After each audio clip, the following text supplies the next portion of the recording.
नमस्कार दोस्तों, स्वागत है आपका ITI एग्जाम सॉल्यूशंस में। दोस्तों हम PGCIL के न्यूमेरिकल कर रहे थे, जिसका ये आज पार्ट 3 होने वाला है। तो चलिए दोस्तों क्वेश्चन सॉल्व करना स्टार्ट करते हैं। क्वेश्चन नंबर 31 है, if a 10 microfarad capacitor is connected to a 220 volt 50 hertz supply, then find the capacitive reactance. यदि 10 माइक्रोफैराड संधारित्र को 220 वोल्ट 50 हर्ट्ज आपूर्ति से जोड़ा जाता है तो धारिता प्रतिघात ज्ञात कीजिए। दोस्तों यहाँ पे क्या क्या वैल्यू गिवन है, यहाँ पे कैपेसिटर गिवन है 10 माइक्रोफैराड, जिसको हम चेंज करेंगे फैराड में तो हो जाएगा 10 इंटू 10 की पावर -6 फैराड। देन यहाँ पे वोल्टेज गिवन है 220 वोल्ट। देन यहाँ पे फ्रीक्वेंसी गिवन है 50 हर्ट्ज। कैपेसिटिव रिएक्टेंस का फॉर्मूला होता है XC = 1/2πfc। तो अब कुछ नहीं करना है, अब हमें वैल्यू को पुट करना है। तो 1 into 2 into 3.14 into 50 into 10 into 10 की पावर -6। पाई को यहाँ पे दोस्तों मैंने 3.14 लिया है। और दोस्तों इसको फर्दर सॉल्व करेंगे तो 2 इंटू 50 इंटू 10, तो ये हो जाएगा दोस्तों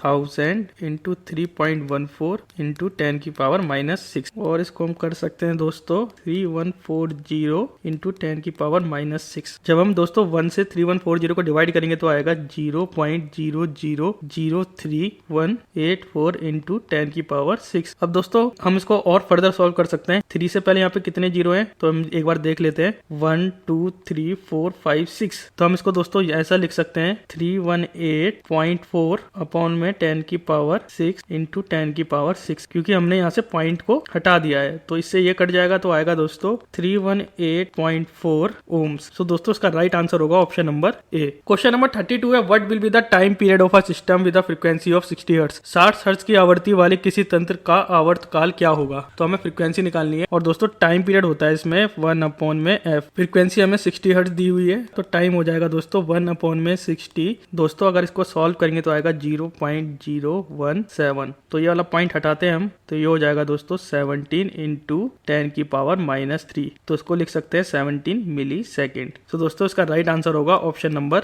बी। क्वेश्चन नंबर 33 है, a capacitor having a plate separation of 0.04 mm is completely filled with the dielectric medium. If the dielectric strength of the material is 10 kV per mm, then what will be the maximum voltage rating of the capacitor? एक संधारित्र 0.04 mm का पाटिका प्रतिकरण पूर्णतः पराविद्युत माध्यम से भरा हुआ है। यदि सामग्री की पराविद्युत सामर्थ्य 10 kV पर mm है तो संधारित्र का अधिकतम वोल्टता कितना होगा। दोस्तों कैपेसिटर का मैक्सिमम वोल्टेज होता है distance between the plate multiply में डाइलेक्ट्रिक स्ट्रेंथ। यहाँ पे डिस्टेंस कितना दिया हुआ है 0.04 mm का यहाँ पे डिस्टेंस दिया हुआ है। दो प्लेट के बीच की दूरी है 0.04 mm। और यहाँ पे डाइलेक्ट्रिक स्ट्रेंथ कितनी दी गई है 10 kV पर mm। kV mm को चेंज करेंगे VMM में, तो ये हो जाएगा दोस्तों 10 इंटू 10 की पावर 3 VMM। अब हमें मैक्सिमम वोल्टेज निकाल सकते हैं। मैक्स वोल्टेज कितना हो जाएगा, वो हो जाएगा दोस्तों 10 इंटू 10 की पावर 3 इंटू 0.04। और इसको आप सॉल्व करेंगे तो आएगा दोस्तों 400 volt. So option number D इसका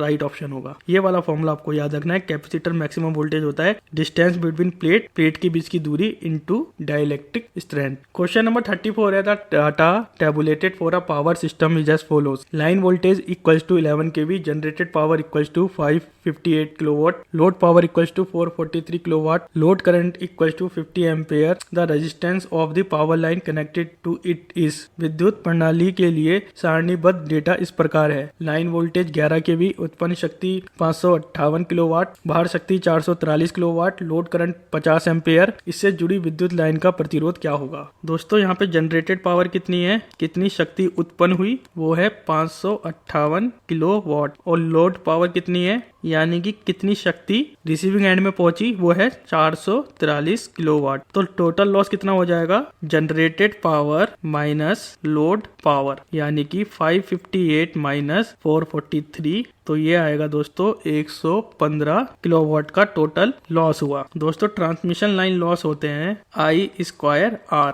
ये होता है ट्रांसमिशन लाइन लॉस। अब हमें लॉस तो पता है ट्रांसमिशन लाइन में कितना लॉस हुआ, वो हुआ 115 किलोवाट का लॉस हुआ। करंट हमें दिया हुआ है 50 एम्पेयर, तो I² है तो मैं 50 इंटू 50 कर रहा हूँ, और ये R है तो ये हमें फाइंड आउट करना है। तो किलोवाट है तो इसको वॉट में चेंज कर देंगे, तो 115 इंटू 10 की power 3 equals to 2500 into R। 2 zero से ये इसके 2 जीरो कट जाएंगे तो ये बचेगा 1150 इक्वल्स टू 25 इंटू आर। अब 1150 को देखते हैं 25 से डिवाइड होता है या नहीं होता है। दोस्तों ये 25 से कट रहा है 46 टाइम, तो आर का मान आएगा 46 ohm. So option number D इसका राइट ऑप्शन होगा। क्वेश्चन नंबर 35 है, the impedance of a circuit having V equals to 120 sine 340t current I equals to 12 sine 340t plus π/6 इस एक सर्किट की प्रतिबाधा जिसमें वोल्टेज दिया हुआ है और विद्युत धारा जिसका करंट दिया हुआ है, तो उसमें हमें रेजिस्टेंस निकालना है। तो रियल पावर का मतलब simple R equals to V upon I। यहाँ पे V की वैल्यू है 120, क्योंकि यही वैल्यू जो मैक्सिमम वैल्यू होती है वो हम लेते हैं। I की वैल्यू कितनी है 12, तो ये 12 तो ये हो जाएगा 10 ओम।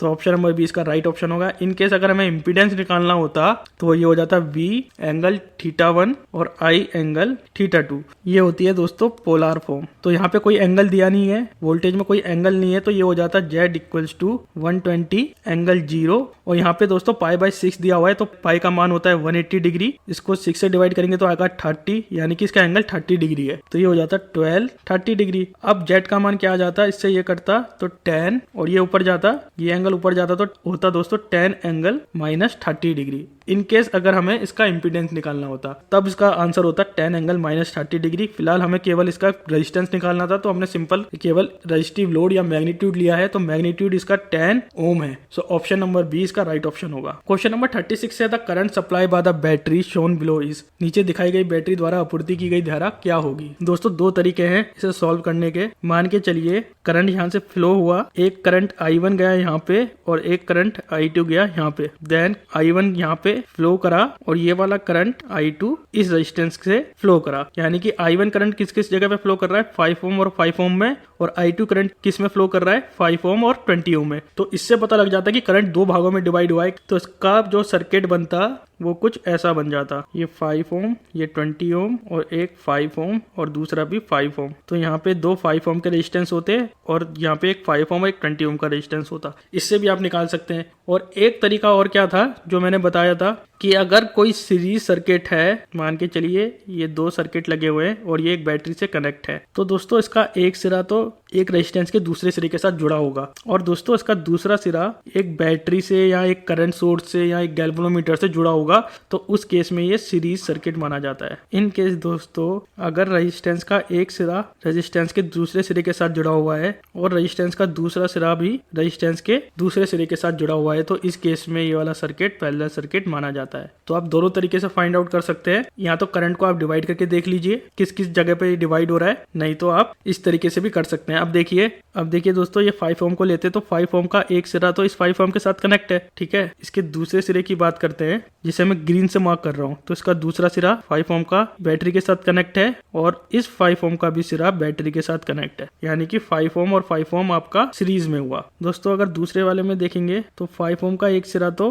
20 ओम रजिस्टर के साथ कनेक्ट है और जो उसका दूसरा सिरा है वो वोल्टेज के साथ कनेक्ट है, यानी कि 5 ओम 20 ओम सीरीज में होंगे, जैसे कि यहाँ पे 5 ओम 20 ओम सीरीज में और 5 ओम और 5 ओम पैरेलल में।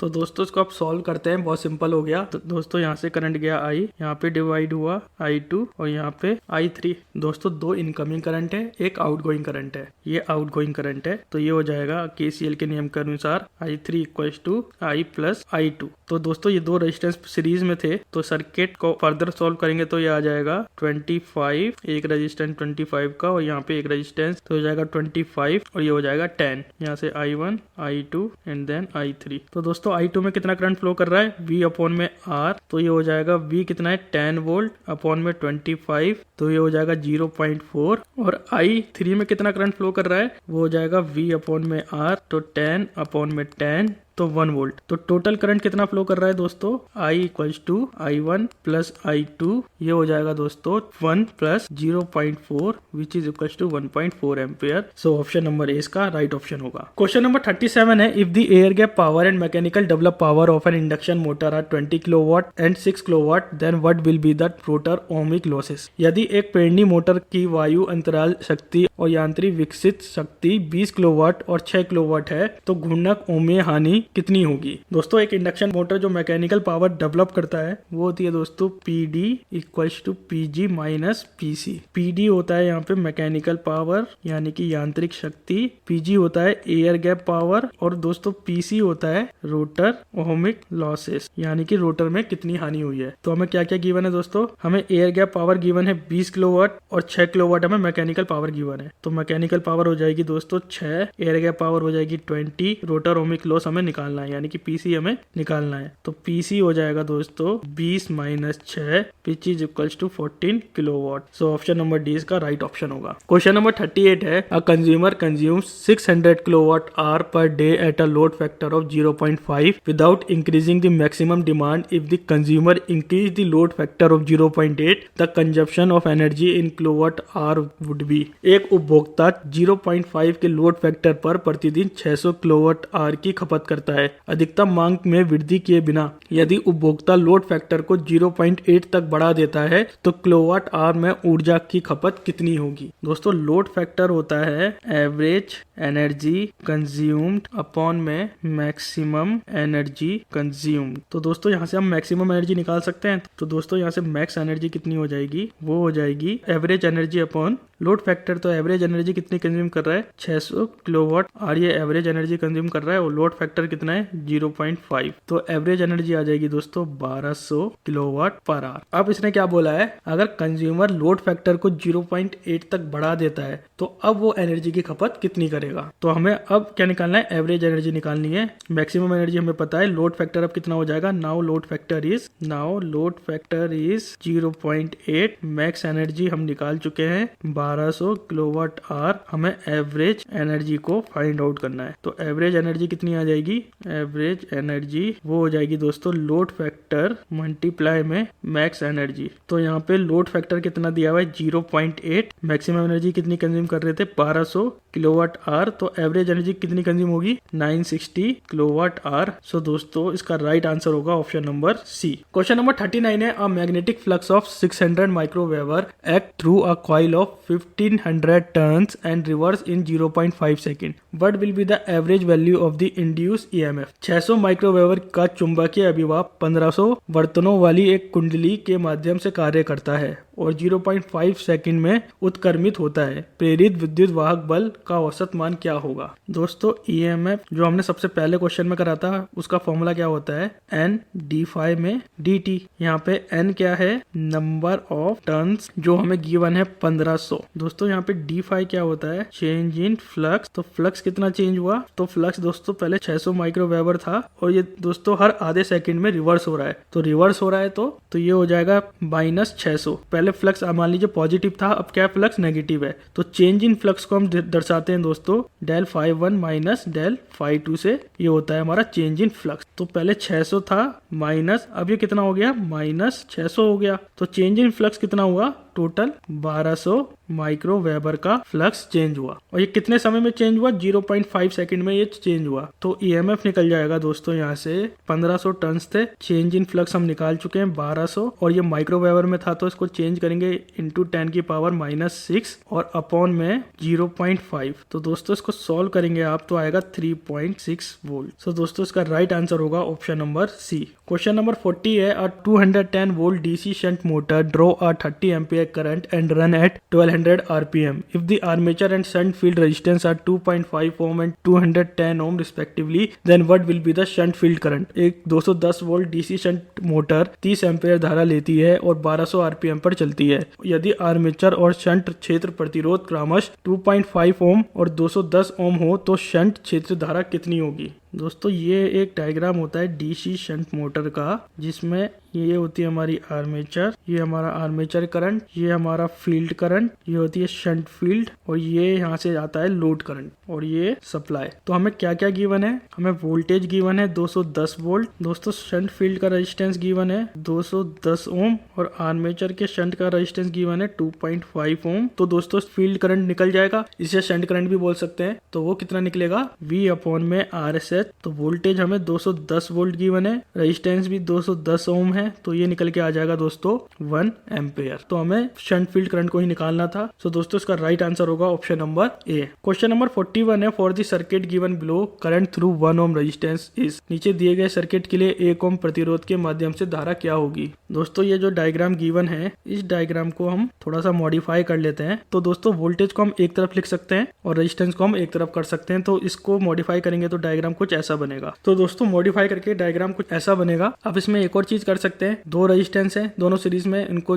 ऐड कर सकते हैं। तो इसको हम ऐड करेंगे तो 6 ओम आ जाएगा और इन दो वोल्टेज सोर्स को हम ऐड करेंगे क्योंकि दोनों की पोलैरिटी सेम है, यहाँ पे प्लस माइनस, यहाँ पे प्लस माइनस, तो ये दोनों वोल्टेज ऐड हो जाएंगे तो ये हो जाएगा 12 वोल्ट। तो इसको अगर हम फर्दर शॉर्ट करेंगे तो ये दोस्तों कुछ ऐसा बन जाएगा। मैं यहाँ बना देता हूँ छोटा सा डायग्राम। लेफ्ट में ये 12 वोल्ट हो जाएगा, 12 वोल्ट, ये 6 ओम, बाकी चीजें आपकी सेम रहेंगी। यहाँ पे 4 वोल्ट और यहाँ पे 2 ओम का एक और रेजिस्टेंस था, ये और ये ग्राउंड। तो दोस्तों प्रीवियस क्वेश्चन में बताया था कि अगर करंट की डायरेक्शन नहीं गिवन है तो हम मान के चलेंगे कि तीनों करंट नोड से बाहर की तरफ को जा रहे हैं। पॉइंट ए हमारा हायर पोटेंशियल है, यहाँ पे वोल्टेज होगा V, ये लोअर पोटेंशियल है। देखिए अगर वोल्टेज देखेंगे तो वोल्टेज भी यहाँ पे हायर पोटेंशियल पे है। तो हम प्रीवियस लेक्चर्स में कर चुके हैं, अगर 2 हायर पोटेंशियल पे है तो हम उसको लिखते हैं माइनस अपॉन में 6 ओम। यहाँ पे भी ये हायर पोटेंशियल पे है और पॉइंट ए भी हायर पोटेंशियल पे है, तो ये हो जाएगा V माइनस 4 अपॉन के 4 ओम और यहाँ पे हो जाएगा V अपॉन 2 इक्वल्स टू 0, क्योंकि हमने क्रिचॉफ लॉ लगाया है I1 plus I2 plus I3 equals to 0, क्योंकि हमने माना है कि तीनों करंट सोर्स बाहर की डायरेक्शन में जा रहे हैं। तो अब हम इसको सॉल्व कर लेंगे फर्दर। ओके दोस्तों, यहाँ पे एक चीज और थी, यहाँ पे 2 ओम था तो इसको मैं 2 ओम कर रहा हूँ। मैंने गलती से इसको 4 ओम लिख लिया था रेजिस्टेंस को, रेजिस्टेंस 2 ओम ही था। तो इसका एलसीएम आ जाएगा 6, तो V माइनस 12 प्लस का 2 3 जा 6, 3V minus 12 plus 3V equals to 0। तो ये इक्वेशन बनेगी दोस्तों, V और 3V और 3V यानी कि 7V माइनस 12 हो जाएगा 24, माइनस के 24, तो मैं इसको 0 के साइड लेके चला गया तो 24 हो जाएगा, V हो जाएगा 24 upon 7 which is equals to 3.428। अब हमें 1 ओम रेजिस्टेंस के अक्रॉस करंट निकालना है। तो 1 ओम रेजिस्टेंस के अक्रॉस करंट यानी कि इस वाले रेजिस्टेंस के अक्रॉस करंट निकालना है। तो यहाँ से दोस्तों करंट कितना फ्लो कर रहा था, क्योंकि सीरीज में है तो यहाँ से I1 ही करंट फ्लो करेगा। अगर मान के चलिए ये I1 है, ये I2 है, ये I3 है और ये सीरीज में है, तो सीरीज में तो करंट सेम फ्लो करता है। तो ये हो जाएगा दोस्तों V माइनस 12, तो V हमने निकाला था दोस्तों 3.248, तो ये हो जाएगा 3.428 माइनस 12 अपॉन में R विच इज 6। तो इसको आप सॉल्व करेंगे दोस्तों आएगा 1.43 एम्पियर माइनस का, यानी कि जो हमने साइन लिए थे वो साइन गलत थे। इसकी डायरेक्शन बाहर की तरफ ना होके अंदर की तरफ होगी, माइनस का साइन ये दर्शा रहा है। तो इसका राइट आंसर होगा दोस्तों option number C. Question number 42 है, the synchronous speed of the induction motor is 1500 RPM। If it runs at a speed of 1350 RPM, what will be its slip. एक प्रेरणी मोटर की तुल्यकालिक गति 1500 RPM है। यदि यहाँ 1350 RPM की गति पर चले तो संपर्ण कितना होगा। तो स्लिप होती है इंडक्शन मोटर की synchronous speed minus rotor speed upon के सिंक्रोनस स्पीड। यहाँ पे सिंक्रोनस स्पीड हमें 1500 RPM दी है, रोटर स्पीड हमें 1300 RPM दी है। तो स्लिप निकल जाएगी 1500 माइनस 1350 अपॉन में 1500, यानी कि 150 अपॉन 1500। स्लिप निकल के आएगी दोस्तों 0.1। अब हमें स्लिप परसेंट निकालना है, तो परसेंट निकालना है तो 0.1 को 100 से मल्टीप्लाई कर दीजिए तो आ जाएगा 10%। तो 10% की इसकी स्लिप है, ऑप्शन नंबर सी इसका राइट ऑप्शन होगा। क्वेश्चन नंबर 43 है, battery has an electromotive force 12.8 volt and a current 3.2 ampere. How many coulomb will it dissipate by a battery in 5 minute. एक बैटरी में 12.8 वोल्ट का विद्युत वाहक बल और 3.2 एम्पियर की धारा है। बैटरी द्वारा 5 मिनट में कितने कूलम का विसर्जन किया जाएगा। दोस्तों चार्ज होता है करंट इंटू टाइम, या इसको ऐसा लिख सकते हैं Q equals to I into T. यहाँ पे EMF कितना दिया हुआ है बैटरी का, वो दिया हुआ है दोस्तों 12.8 वोल्ट। करंट दिया हुआ है यहाँ पे 3.2 एम्पेयर। टाइम यहाँ पे 5 मिनट दिया हुआ है, मिनट को चेंज करेंगे सेकंड में तो 5 into 60 which is equals to 300 second. तो चार्ज कितना आ जाएगा दोस्तों I इंटू टी, तो I कितना है 3.2 into 300 which is equals to 960 coulomb. So option number B का राइट ऑप्शन होगा। क्वेश्चन नंबर 44 है, what will be the current draw by a 200 volt DC series motor of 0.5 ohm armature resistance and 180 volt back electromotive force यानी कि EMF। 0.5 ohm armature प्रतिरोध और 180 volt पश्व विद्युत वाहक बल ईएमएफ के 200 वोल्ट डीसी श्रेणी मोटर द्वारा कर्षित धारा कितनी होगी। तो दोस्तों डीसी सीरीज मोटर की वोल्टेज इक्वेशन होती है VT equals to EB plus IA RA। यहाँ पे VT होता है टर्मिनल वोल्टेज, EB ऑब्वियस है back EMF, IA armature current and RA armature resistance. यहाँ पे दोस्तों टर्मिनल वोल्टेज 200 वोल्ट गिवन है, बैक EMF हमें 180 वोल्ट गिवन है, आर्मेचर करंट हमें निकालना है और आर्मेचर रेजिस्टेंस हमें 0.5 ओम का गिवन है। तो बस अब इसको सिंपल फॉर्मूले में लगाइए तो हो जाएगा 200 इक्वल्स टू 180 प्लस 0.5 IA। यहाँ से इसको इधर लेके जाएंगे तो ये हो जाएगा दोस्तों 20 इक्वल्स टू 0.5 IA और IA हो जाएगा 20 अपॉन का 0.5, तो इसको काटेंगे तो ये 40 एम्पेयर आएगा। सो ऑप्शन नंबर डी दोस्तों इसका राइट ऑप्शन होगा। क्वेश्चन नंबर 45 है a toroidal coil has a magnetic path 33 centimetre long and a magnetic field strength of 650 ampere per metre. If the coil current is 250 milliampere what will be the number of coil turns. एक toroid कुंडली में 33 centimetre लंबा चुंबकीय पथ है और 650 ampere per metre का चुंबकीय क्षेत्र सामर्थ्य है। यदि कुंडली धारा 250 मिली एम्पेयर हो तो कुंडली वर्तनों की संख्या कितनी होगी। दोस्तों चुंबकीय क्षेत्र ताकत को निम्न द्वारा दर्शाया जाता है। तो मैग्नेटिक फील्ड स्ट्रेंथ का फॉर्मूला क्या होता है H equals to N into I upon में L। यहाँ पे N है नंबर ऑफ टर्न्स, I है यहाँ पे करंट एंड L है यहाँ पे लेंथ। तो हमें लेंथ कितनी दी गई है 33 सेंटीमीटर, इसको मीटर में चेंज करेंगे तो आएगा 0.33 मीटर। करंट हमें 250 मिली एम्पेयर गिवन है, इसको हम एम्पेयर में चेंज करेंगे तो आएगा 0.25 एम्पेयर और हमें नंबर ऑफ टर्न्स को निकालना है। H हमें गिवन है यानी कि मैग्नेटिक फील्ड स्ट्रेंथ है 650 एम्पेयर पर मीटर। तो ये हो जाएगा दोस्तों 650 equals to N into I which is 0.25 ampere upon में 0.33। तो इसको सॉल्व करेंगे तो 650 इंटू 0.33 अपॉन में 0.25 इक्वल्स टू N। इस पॉइंट को हटाएंगे तो यहाँ पे 2 जीरो आ जाएंगे, जिससे काटेंगे इसको 650 को तो आएगा दोस्तों 26 और 0.33 इंटू 100 कितना होगा 33। तो 26 इंटू 33 कितना होगा वो होगा दोस्तों 858। सो दोस्तों ऑप्शन नंबर 20 का राइट ऑप्शन होगा। क्वेश्चन नंबर 46 है moving coil instrument has a full scale deflection at 50 milli volt and 10 milli ampere. The value of shunt resistance required to be connected to convert it into a 0 to 5 ampere ammeter is. एक गतिमान कुंडल उपकरण में 50 milli volt और 10 milli ampere per पूर्ण पैमाने पर विक्षेप होता है। इसे 0 से 5 एम्पेयर एमीटर में बदलने के लिए कनेक्ट करने के लिए आवश्यक शंट प्रतिरोध का मान क्या होगा। जैसे कि दोस्तों हम थ्योरेटिकल सेक्शन में ऑलरेडी डिस्कस कर चुके हैं कि अगर हमें एमीटर की रेंज को बढ़ाना है तो हमें क्या करना होगा, हमें उसके पैरेलल में एक शंट लगाना होगा। इसका डायरेक्ट फॉर्मूला होता है, इस फॉर्मूले को आप याद रखना,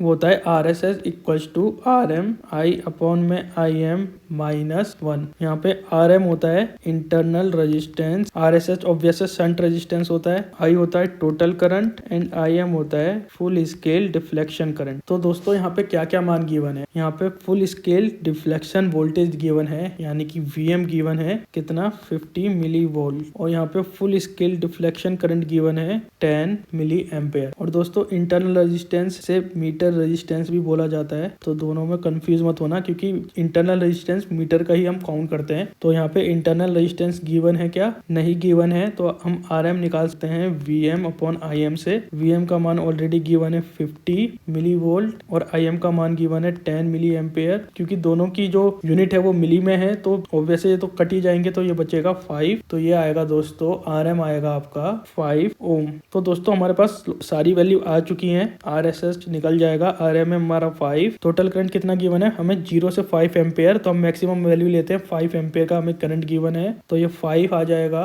IM कितना गिवन था दोस्तों, वो था 10 मिली एम्पेयर, तो ये हो जाएगा 0.01 माइनस 1। इसे आप सोल्व करेंगे तो ये पॉइंट हटेगा, 2 जीरो उधर आ जाएंगे और ये 1 है तो कोई फर्क नहीं पड़ेगा। तो ये हो जाएगा 5 अपॉन में 500 माइनस 1, ये हो जाएगा 5 अपॉन में 499। तो दोस्तों इसको आप सोल्व करेंगे तो आएगा 0.01 ओम। मैंने यहाँ पे ऑप्शन गलत लिख दिए हैं, सॉरी फॉर डैट। इसका राइट आंसर होगा 0.01 ओम। सो ऑप्शन नंबर जो भी इसका ऑप्शन होगा वो इसका राइट ऑप्शन। क्वेश्चन नंबर 47 है, a coil having a resistivity of 12 ohm and inductive reactance of 25 ohm is connected in series with a capacitive reactance of 41 ohm. The combination is connected to a 230 volt 50 hertz supply. What will be the impedance of the circuit. 12 ohm की प्रतिरोधकता और 25 ओम की प्रेरणिक प्रतिघात वाली एक कुंडली 41 ओम की धारिता प्रतिघात के साथ श्रेणी क्रम में जुड़ी हुई है। यहाँ संयोजन 230 वोल्ट 50 हर्ट्ज की आपूर्ति के साथ जुड़ा हुआ है। परिपथ की प्रतिबाधा क्या होगी। तो हमें प्रतिबाधा निकालनी है या इम्पीडेंस निकालना है। तो यहाँ पे क्या क्या गिवन है, रेजिस्टेंस गिवन है, इंडक्टिव रिएक्टेंस गिवन और कैपेसिटिव रिएक्टेंस गिवन है। तो इससे हम सीधा इम्पीडेंस निकाल सकते हैं। इम्पीडेंस का फॉर्मूला होता है अंडर रूट में आर स्क्वायर प्लस में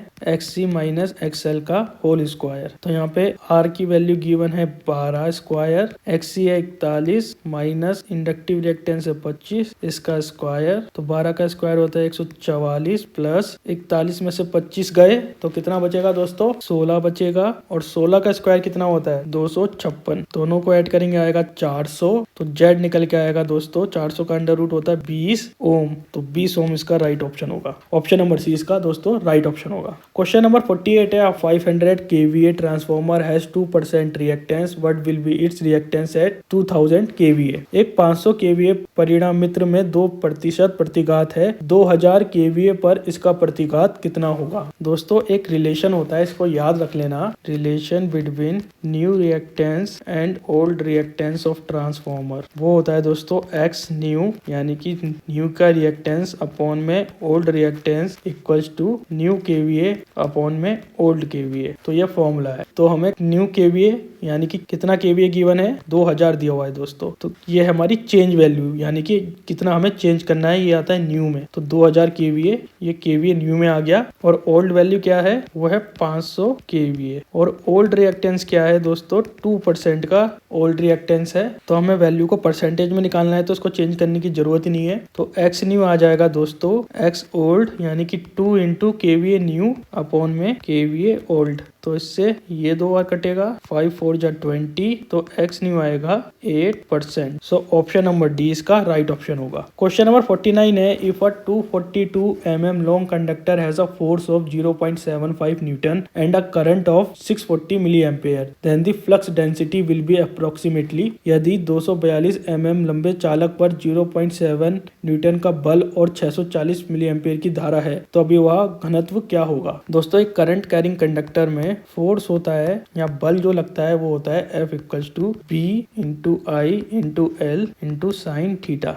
यहाँ पे साइन थीटा का कोई मान गिवन नहीं है, तो हम इसको मान के चलेंगे कि मैक्सिमम फोर्स यहाँ पे अप्लाई हो रहा है। मैक्सिमम फोर्स में साइन थीटा की वैल्यू 1 होती है। तो F हो जाएगा BIL और B होता है यहाँ पे फ्लक्स डेंसिटी, I करंट और L लेंथ। हमें फोर्स गिवन है 0.75, फ्लक्स डेंसिटी हमें निकालनी है। करंट गिवन था 640 मिली एम्पेयर, तो ये हो जाएगा 0.64 एम्पेयर। और लेंथ गिवन थी 242 mm, तो ये हो जाएगी 0.242 मीटर। तो बस अब इसको सॉल्व कीजिए। B हो जाएगा दोस्तों 0.75 अपॉन में 0.64 इंटू 0.242। तो B हो जाएगा दोस्तों यानी कि मैग्नेटिक फ्लक्स हो जाएगा 4.84 T। से सॉल्व करेंगे तो ये आएगा ऑप्शन नंबर ए इसका राइट ऑप्शन हो। क्वेश्चन नंबर 51 है, the plate of a capacitor are 0.15 mm apart if the field strength is 500 kV per metre what will be the terminal voltage. एक संधारित्र की पाटिकाएं 0.15 mm पृथक्कृत हैं। यदि क्षेत्र सामर्थ्य 500 kV प्रति मीटर है तो टर्मिनल वोल्टेज क्या होगा। दोस्तों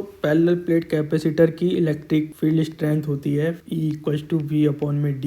यहाँ पे V वोल्टेज और D होता है डिस्टेंस। तो हमें इलेक्ट्रिक फील्ड स्ट्रेंथ गिवन है 500 kV पर मीटर। इसको चेंज करेंगे वोल्टेज मीटर में तो हो जाएगा 500 इंटू 10 की पावर 3। वोल्टेज हमें निकालना है, डिस्टेंस हमें इतना गिवन है 0.15 mm, तो ये हो जाएगा 0.15 इंटू 10 की पावर -3 मीटर। तो V हो जाएगा E इंटू D यानी कि 500 इंटू 10 की पावर 3 मल्टीप्लाई में 0.15 इंटू 10 की पावर -3। 10 की पावर -3 से ये 10 की पावर 3 कट जाएगा, तो ये बचेगा 500 इंटू 0.15। इसे सॉल्व करेंगे तो आएगा voltage 75 volt. So option number A इसका राइट ऑप्शन होगा। क्वेश्चन नंबर 52 है when the fault current is 2000 ampere for a relay setting of 50% with CT ratio 500/5 the plug setting multiplier will be. जब fault current 2000 ampere हो तो सीटी अनुपात 500/5 के साथ 50% की रिले सेटिंग के लिए प्लग सेटिंग गुणांक क्या होगा। दोस्तों प्लग सेटिंग मल्टीप्लायर होता है फॉल्ट करंट अपॉन में प्लग सेटिंग मल्टीप्लाई में सीटी रेशियो, सीटी यानी कि करंट ट्रांसफॉर्मर रेशियो। एंड यहाँ पे प्लग सेटिंग जो होती है दोस्तों, मैं इस सेटिंग की बात कर रहा हूँ प्लग सेटिंग की। तो ये प्लग सेटिंग होती है रिले सेटिंग मल्टीप्लाई में सेकेंडरी करंट ट्रांसफॉर्मर करंट। तो रिले सेटिंग यहाँ पे दी हुई है 50%, तो ये हो जाएगा 0.5। सेकेंडरी ट्रांसफॉर्मर करंट कितना हो जाएगा 5 हो जाएगा। ये प्राइमरी है और ये सेकेंडरी है, 5 हो जाएगा तो ये आएगा 2.5। तो प्लग सेटिंग निकल गई है। सीटी रेशियो हमें गिवन है 500/5, फॉल्ट करंट हमें गिवन है। तो प्लग सेटिंग मल्टीप्लायर हो जाएगा PSM लिख रहा हूँ मैं इसे, वो हो जाएगा फॉल्ट करंट यानी कि 2000 मल्टीप्लाई में 2.5 सेकेंडरी और सीटी रेशियो है 500/5, तो ये हो जाएगा 100। इससे ये कटेगा तो ये आएगा दोस्तों 8। सो ऑप्शन नंबर ए इसका राइट ऑप्शन होगा। क्वेश्चन नंबर 53 है full wave bridge rectifier is supplied from a 15 volt RMS AC source and is connected to a 100 ohm load. What will be the peak inverse voltage. एक पूर्ण तरंग bridge डिस्टिकारी को 15 VRMS AC स्रोत से आपूर्ति दी जाती है और यहाँ 100 ओम भार से जुड़ा हुआ है। शिखर प्रतिलोम वोल्टता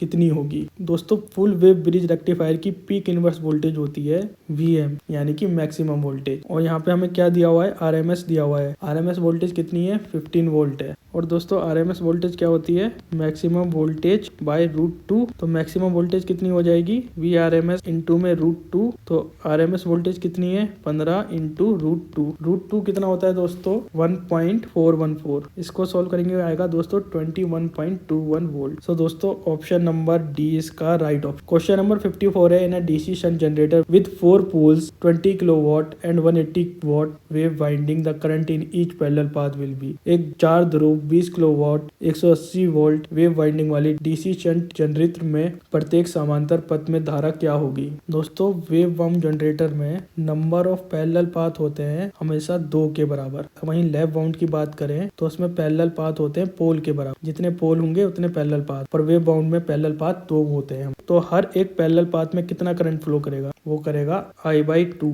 यानी कि एक पाथ में आधा करंट और दूसरे पाथ में आधा करंट। तो ये I/2 एम्पियर करंट दोनों पाथ में फ्लो करेगा। अब हमें करंट निकालना है, तो करंट कैसे निकलेगा दोस्तों P = V × I। तो यहाँ से हम I निकाल सकते हैं। I हो जाएगा P/V। पावर कितनी है 20 किलोवाट, तो 20 × 10⁻³ और वोल्टेज है 180 वोल्ट। इसको आप सोल्व करेंगे तो आएगा 111.11 एम्पियर। तो करंट कितना हो जाएगा मैं यहाँ पे लिख देता हूँ। करंट हो जाएगा हर पाथ में 111.11/2 यानी कि 55.55 एम्पियर। सो दोस्तों ऑप्शन नंबर डी इसका राइट ऑप्शन होगा। क्वेश्चन नंबर 55 है an iron core choke coil when connected to a 50 volt DC supply draw a current of 1.5 ampere when connected to 230 volt 50 hertz supply it take 2 ampere current and consume 60 watt the iron loss in the core is. एक लॉक कुंडलित चौक जब 15 volt DC आपूर्ति से जुड़ा होता है तो 1.5 एम्पियर की धारा खींचता है। जब यह 230 वोल्ट 50 हर्ट्ज आपूर्ति से जुड़ा होता है तो यह 2 एम्पियर की धारा को लेता है और 60 वोल्ट उपभोग करता है। तो कोर में लो हानि क्या होगी। तो हमें बेसिकली क्या निकालना है इसमें, तो हमें दोस्तों आयरन लॉस निकालना है। तो दोस्तों टोटल लॉस होता है copper loss plus iron loss, और कॉपर लॉस होता है दोस्तों I² R लॉस। तो DC सप्लाई कितनी गिवन है 15 वोल्ट की DC सप्लाई गिवन है यानी कि वोल्टेज गिवन। करंट कितना गिवन है 1.5 एम्पियर का करंट गिवन। तो दोस्तों इसका रेजिस्टेंस कितना निकल जाएगा R = V/I 15/1.5 = 10 ओम का यहाँ पे रेजिस्टेंस निकल गया। तो दोस्तों कॉपर लॉस निकल जाएगा, इससे होता है I² R। दोस्तों करंट यहाँ पे कितना गिवन है 2 एम्पियर का करंट गिवन है, तो 2² और रेजिस्टेंस हमने निकाला 10, तो कॉपर लॉस हो जाएगा दोस्तों 40 वाट। टोटल लॉस कितना है 60 वाट का टोटल लॉस है। तो टोटल लॉस हो जाएगा 60 वाट और कॉपर लॉस हमें निकाल लिया है वो है 40 वाट। तो फॉर्मूला क्या था total loss = copper loss plus iron loss. तो आयरन लॉस हो जाएगा total loss minus copper loss. तो टोटल लॉस कितना है 60 - 50 which is equal to 20 watt. So दोस्तों ऑप्शन नंबर नंबर ए इसका राइट ऑप्शन होगा। क्वेश्चन नंबर 56 है the power input to the rotor of a 400 volt 50 hertz 4 pole 3 phase induction motor is 40 kilowatt. The rotating EMF make 200 complete cycle पर minute. What will be the slip. एक 400 volt 50 hertz 4 ध्रुव 3 कला प्रेरणी motor की घूर्णक पर power input 40 kilowatt है। घूर्णक EMF प्रति minute 200 पूर्ण चक्कर बनाता है, तो उसमें स्लिप कितनी होगी। दोस्तों रोटर फ्रीक्वेंसी होती है स्लिप इनटू सप्लाई फ्रीक्वेंसी। यहाँ पे सप्लाई फ्रीक्वेंसी 50 हर्ट्ज गिवन है। नंबर ऑफ साइकिल प्रति सेकंड कितने लगा रहा है 200 लगा रहा है, तो इससे रोटर फ्रीक्वेंसी निकल जाएगी 200 डिवाइडेड बाय 60 यानी कि 3.33 इसमें रोटर फ्रीक्वेंसी आएगी। तो इससे स्लिप निकल जाएगी 3.33 इक्वल्स टू एस इंटू 50। ये एस है, ये है 50, तो एस हो जाएगा दोस्तों 0.066 और इसको परसेंटेज में करेंगे तो एस हो जाएगा दोस्तों 6.67। सो दोस्तों ऑप्शन नंबर 20 का राइट ऑप्शन। क्वेश्चन नंबर 57 है 3 identical impedance each having a resistance of 20 ohm and reactance of 15 ohm are connected in star across a 400 volt 3 phase 50 hertz system. What will be its line current. 3 समान प्रतिबाधाएं जिनमें से प्रत्येक का प्रतिरोध 20 ओम और प्रतिघात 15 ओम है। एक 400 वोल्ट 3 कला 50 हर्ट्ज प्रणाली के साथ स्टार में जुड़ी हुई है। लाइन धारा कितनी होगी। दोस्तों स्टार कनेक्शन में लाइन करंट होता है फेज करंट के बराबर और लाइन वोल्टेज होता है √3 टाइम्स ऑफ फेज वोल्टेज। और दोस्तों फेज करंट को हम निकाल सकते हैं Vp/Z यानी कि फेज वोल्टेज अपॉन में इम्पीडेंस। तो दोस्तों हम इम्पीडेंस निकाल लेते हैं पहले, वो निकलेगा यहाँ पे निकालते हैं इम्पीडेंस, तो ये हो जाएगा 20 का स्क्वायर प्लस 15 का स्क्वायर यानी कि R square plus L square से हम इम्पीडेंस निकाल सकते। तो इसको सोल्व करेंगे तो आएगा 25 ओम, तो इससे हमारा फेज करंट निकल जाएगा 400 √3 इंटू 25 ओम। √3 का मान क्या होता है 1.732। इसे काटेंगे दोस्तों तो इसे सोल्व करेंगे दोस्तों तो आएगा 9.24 एम्पेयर। क्योंकि लाइन करंट और फेज करंट सेम होते हैं स्टार कनेक्शन में, तो लाइन करंट भी कितना होगा 9.24 एम्पेयर। सो दोस्तों इसका राइट आंसर होगा, सॉरी दोस्तों बहुत गलती हो रही है, 9.24 एम्पेयर। क्वेश्चन नंबर 58 है 600 volt 150 volt 60 hertz capacitor starting motor draw 13.8 ampere from the supply at a specified load. If efficiency is 65% and rated speed is 70-50 rpm, then what will be its input power? एक 600 volt 115 volt 60 hertz संधारित्र परिवर्तन motor निर्धारित भार पर आपूर्ति से 13.8 ampere कर्षित करता है। यदि दक्षता 65% और निर्धारित गति 1750 आरपीएम हो तो निवेश शक्ति क्या होगी। तो दोस्तों मोटर की एफिशिएंसी होती है आउटपुट पावर अपॉन में इनपुट पावर। तो एफिशिएंसी दी है 65%, आउटपुट पावर हमें 600 वॉट दी है, तो इससे हम इनपुट पावर निकाल सकते हैं। तो इनपुट पावर कितनी हो जाएगी, वो हो जाएगी दोस्त 600 अपॉन में 0.65। परसेंटेज को हमने चेंज कर दिया है, परसेंटेज को यानी कि इसको 100 से डिवाइड कर दिया है, तो इनपुट पावर आ जाएगी दोस्तों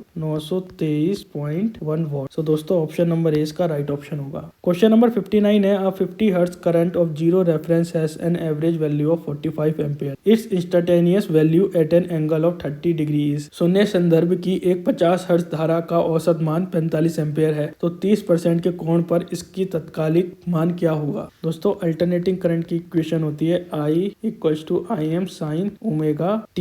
यहाँ पे IM क्या होता है, मैक्सिमम करंट होता है। और दोस्तों एवरेज वैल्यू और मैक्सिमम वैल्यू के बीच एक रिलेशन होता है। एवरेज वैल्यू होती है 2 × मैक्सिमम वैल्यू अपॉन में पाए। तो वो वैल्यू करंट की भी हो सकती है और वो वैल्यू वोल्टेज की भी हो सकती है। अगर वोल्टेज की वैल्यू निकालनी होती तो यहाँ पे 2 VM हो जाता, अभी हमें करंट की वैल्यू निकालनी है तो यहाँ पे 2 IM है। तो एवरेज वैल्यू कितनी गिवन है, हमें 45 एवरेज वैल्यू गिवन है, तो इससे हम करंट की वैल्यू को निकाल लेंगे। पाई को रखेंगे 22 × 7, तो ये हो जाएगा 14 IM। को सोल्व करेंगे तो आएगा दोस्तों 70.68 एम्पेयर। और ओमेगा टी यहाँ पे क्या होता है, एंगल होता है, तो एंगल ऑलरेडी गिवन है, मैक्सिमम करंट हम निकाल चुके हैं, तो आई हो जाएगा दोस्तों 70.68 sin 30। sin 30 क्या होता है 1/2 होता है, तो ये हो जाएगा I = 70.68 × 1/2। इससे आप काटेंगे तो आएगा 35.33 या 34 के बराबर। तो दोस्तों इसका राइट आंसर होगा option number D. Question number 60 है 3 phase 4 pole 12 slot synchronous machine is running at synchronous speed. What will be the angle of the slot. दोस्तों सिंक्रोनस मोटर का स्लॉट एंगल होता है θ = 180 अपॉन में स्लॉट पर पोल। तो यहाँ पे स्लॉट कितने गिवन है 12 गिवन है, पोल कितने गिवन है 4 गिवन है, तो स्लॉट स्लॉट पर पोल कितना आ जाएगा 12 divided by 4 which is equals to 3। तो थीटा निकल जाएगा 180 स्लॉट पर पोल 3, तो 60 डिग्री इसका स्लॉट एंगल निकल के आ जाएगा। सो दोस्तों इसका राइट आंसर होगा 60 डिग्री। दोस्तों अगर आपको ये वीडियो पसंद आया है तो प्लीज इस वीडियो को लाइक कीजिए, हमारे चैनल को सब्सक्राइब कीजिए। नेक्स्ट मॉक पेपर आपका फुल थ्योरेटिकल बेस्ड होगा और दोस्तों एक प्रीवियस ईयर क्वेश्चन पेपर भी होगा PGCIL का जो 5 दिसंबर को पूछा गया था। सो दोस्तों चैनल को सब्सक्राइब कीजिए एंड थैंक्स फॉर वॉचिंग।